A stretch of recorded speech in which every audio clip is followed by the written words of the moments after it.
కాంగ్రెస్ సర్కార్ అభయహస్తం కింద ఏవైతే ప్రజాపాలనలో భాగంగా పూర్తిగా అప్లికేషన్స్ ఏవైతే తీసుకుందో 6 గ్యారంటీలు అమలు చేస్తామని ఏదైతే ప్రామిస్ చేసిందో అందులో భాగంగానే ఒక అతి కీలకమైనటువంటి ప్రామిస్ అండ్ మహిళలందరికీ అట్రాక్ట్ చేసిన ప్రామిస్ ఏదైనా ఉంది అంటే అది మహాలక్ష్మి.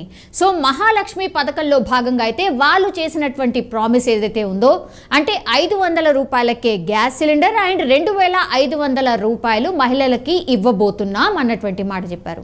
కానీ నిబంధనలు ఏంటి, మరి ఎవరు అర్హులు అవుతారు అనేది అప్పుడైతే చెప్పలేదు. కానీ అప్లికేషన్ ఫామ్ తీసుకున్నప్పుడు మాత్రం చాలామంది మహిళలు అట్రాక్ట్ అయిన స్కీమ్ ఏదైనా ఉంది అని అంటే, గ్యారంటీ ఏదైనా ఉంది అంటే అది మహాలక్ష్మి పథకం.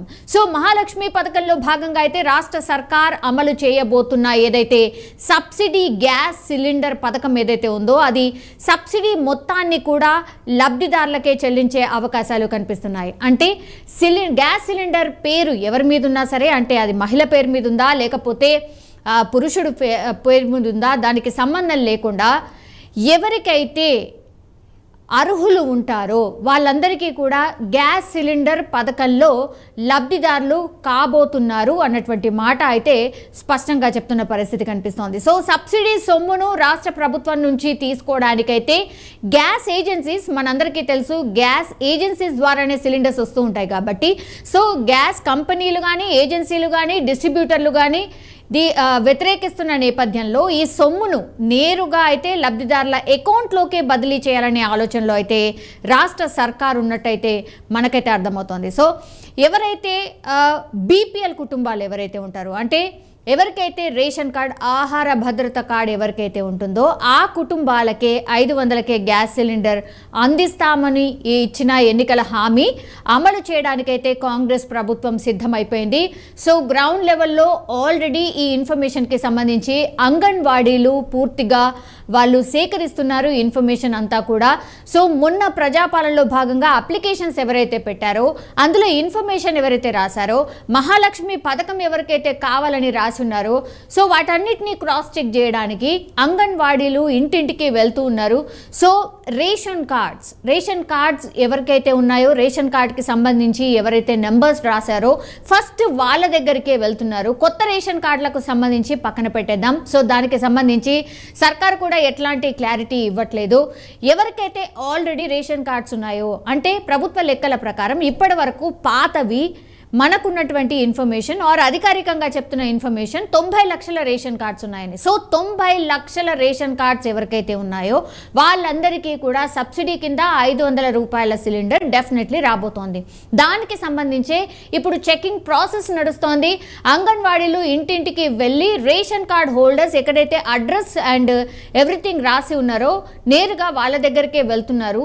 సో వాళ్ళ ఇల్లు అండ్ వాళ్ళు చెప్పినటువంటి ఇన్ఫర్మేషన్ అవన్నీ క్రాస్ చెక్ చేసుకున్న తర్వాత నిజంగానే ఈ తెల్ల రేషన్ కార్డు అర్హులు ఎవరైతే ఉంటారో, బీపీఎల్ అనేటువంటిది ఎవరికైతే వర్తిస్తుందో వాళ్ళకే ఈ 500 రూపాయల సబ్సిడీ కింద సిలిండర్ రాబోతోంది. దాని క్రాస్ చెకింగ్ ప్రాసెస్ అయితే ఇప్పుడు నడుస్తోంది. సో ఈ పథకం అమలుకైతే రేషన్ కార్డును ప్రస్తుతం అయితే ప్రామాణికంగా తీసుకోబోతున్నారు. సో రాష్ట్రంలో 90 లక్షల కుటుంబాలకు ఇప్పటికే వైట్ రేషన్ కార్డ్స్ ఉన్నాయి. సో వీటిలో వైట్ రేషన్ కార్డులతో పాటుగా గ్యాస్ కనెక్షన్లు ఉన్న కుటుంబాలు ఒక లెక్క ప్రకారం అయితే 64 లక్షలు ఉన్నాయి అధికారిక లెక్కల ప్రకారం. సో ఇప్పటికిప్పుడు ఈ పథకాన్ని అమలు చేస్తే రాష్ట్ర ప్రభుత్వం మీద ఎంత భారం పడుతుంది అంటే 60 లక్షల కుటుంబాలకు 1,000 సబ్సిడీ ఇవ్వాల్సి వస్తుంది. కాబట్టి ఒక్కో కుటుంబానికి 2 నెలలకు ఒక సిలిండర్ చొప్పున, అంటే ఏడాదికి 6 సిలిండర్లు మొత్తంగా ఇచ్చే ప్లాన్ చేస్తున్నారట. సో ఎవ్రీ మంత్ ఒక్కొక్క సిలిండర్ కాదు, 2 మంత్స్కి ఒకసారి ఒక కుటుంబానికి ఒక సిలిండర్ సబ్సిడీ మీద ఇవ్వబోతున్నారు. అంటే మొత్తం ఏడాదికి 3.4 కోట్ల రీఫిల్ల రాయితీ పంపిణీ చేయాల్సి ఉంటుంది. ఒకవేళ 64 లక్షల కుటుంబాలకి ఒకవేళ 6 సిలిండర్లు ఏడాదికి ఇస్తే మొత్తంగా 3.4 కోట్ల రీఫిల్స్ రాయితీ పంపిణీ చేయాల్సి ఉంటుంది. అంటే 500 గ్యాస్ సిలిండర్స్ 3.4 కోట్ల రీఫిల్స్, అంటే 3.4 కోట్ల సిలిండర్స్ని 500 రూపాయలకి ఈ బీపీఎల్ కుటుంబం కుటుంబాలు రేషన్ కార్డు ఉన్నటువంటి కుటుంబాలకు అందజేయబోతోంది సర్కార్. సో ప్రస్తుతం అయితే ఒక్కో గ్యాస్ సిలిండర్ ధర మనందరికీ తెలుసు 955 రూపాయలుగా ఉంది. ఆల్మోస్ట్ 1000 రూపాయలు అనుకోవచ్చు. మరి 500 రూపాయలకి సబ్సిడీ కింద సిలిండర్ అంటే half of the rate. So ఇందులో కేంద్ర సర్కార్ అయితే సబ్సిడీ కింద 40 రూపాయలు తీసుకుంటోంది. సో వినియోగదారుడికి 915 రూపాయలకైతే సిలిండర్ కొనుగోలు చేయాల్సిన పరిస్థితి వస్తోంది, మనందరికీ తెలుసు. సో రాష్ట్ర సర్కార్ ఇదే సిలిండర్ని అయితే 500 రూపాయలకే పంపిణీ చేయాలని ఆల్రెడీ నిర్ణయించుకుంది అండ్ ప్రామిస్ కూడా చేసింది. అంటే ఒక్కో సిలిండర్పై 415 రూపాయల భారాన్ని రాష్ట్ర సర్కార్ మోయాల్సి ఉంటుంది. సో ఈ గ్యాస్ ఏజెన్సీస్ ఎవరికైతే ఉంటాయో వాళ్ళందరికీ కూడా నేరుగా సర్కారే ఒక్కొక్క సిలిండర్ కింద 415 రూపాయలు గ్యాస్ సిలిండర్ ఏజెన్సీస్కి పే చేయబోతోంది. సో సబ్సిడీ కింద దాదాపు 1594 కోట్లు ఇవ్వాల్సి ఉంటుంది.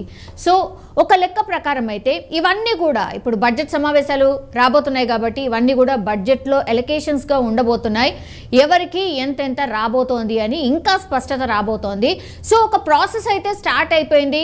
డెఫినెట్లీ ఈ మంత్లోనే ఈ 2 పథకాలు అంటే 200 యూనిట్ల ఉచిత కరెంట్ కావచ్చు అండ్ 500 రూపాయలకు గ్యాస్ సిలిండర్, ఇవి రెండుని కూడా ఈ 2 ప్రామిస్ని ఆర్ 2 గ్యారంటీస్ని సర్కార్ అమలు చేయబోతోంది. ఇది స్వయంగా సీఎం రేవంత్ రెడ్డి చెప్పినటువంటి సిట్యుయేషన్. ఎప్పుడు ఏంటి అనేది అయితే తెలియదు కానీ బట్ ఒక ప్రాసెస్ అయితే నడుస్తోంది, సీరియస్గా నడుస్తోంది. గ్రౌండ్ లెవెల్లో ఇంటింటికి వెళ్ళి ఇక్కడేమో అంగన్వాడీస్ వెళ్ళి ఇన్ఫర్మేషన్ తీసుకుంటున్నారు 500 గ్యాస్ సిలిండర్కి సంబంధించి అండ్ 200 యూనిట్ల కరెంట్కి సంబంధించి అయితే ఎవరైతే జిహెచ్ఎంసీ ఆఫీసర్స్ ఆర్ విద్యుత్ శాఖకు సంబంధించిన ఆఫీసర్స్ ఎవరైతే ఉంటారో వాళ్ళు గ్రౌండ్ లెవెల్లో వెళ్ళి పూర్తిగా ఇన్ఫర్మేషన్ తీసుకుంటున్నారు. ఒక డెడ్ లైన్ అయితే పెట్టుకున్నారు 10 రోజులు అన్నటువంటిది. బట్ చాలామంది ఇంట్లో ఉండట్లేదట, అది ప్రాక్టికల్గా ప్రాబ్లం కూడా ఫేస్ చేస్తున్నారు. మరి ఇంకా కొంత లేట్ అయ్యే ఛాన్సెస్ కనిపిస్తున్నాయి. ఒకవేళ 10 రోజులు కాకపోతే 15 రోజులలో ప్రాసెస్ ఫినిష్ కావచ్చు. సో ఇక్కడ నుంచి 15 రోజులు అంటే almost end of the month